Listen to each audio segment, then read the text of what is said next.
Hello guys, তো guys এখন বাজে রাত্রের 1:11।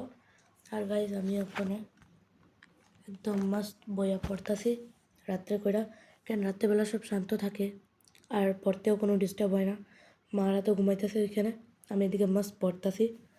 তো আমার এক্সাম আইতাছে আর কি নেক্সট মান্থে 7 না 10 তারিখ থেকে। তো ওই লিগাই আমি এখন আর কি রাত্রে পড়তাছি। এখন তো আমার রেগুলার ক্লাসেস অফ চলতেছে না, তো আর কি রাত্রে একটু পুরা বড়িয়া করে পড়তাছি, পড়ি রাত্রে আর সকালে মাস্ট ঘুমাই 9টা 10টা অবধি। তো গাইস এটাই ওখানে লাইফ চলতেছে এই কয়দিন ধরে।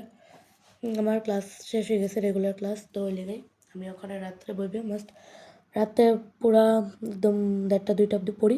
তারপরে সকালবেলা উঠি 10টার সময়, উঠা আবার 12টা 1টা অবধি পড়ি। তারপর বিকালে ঘুমাই, তারপরে আবার 7টার থেকে 9টা 10টা অবধি পড়ি, আবার ভাত টাত খাই, আবার 1:30 2টা অবধি পড়ি। তো গাইস এটাই এখন চলতেছে আমার রুটিন। এখন তো কলেজ টলেজ নাই, এলিগাই এটাই আমার রুটিন চলতেছে।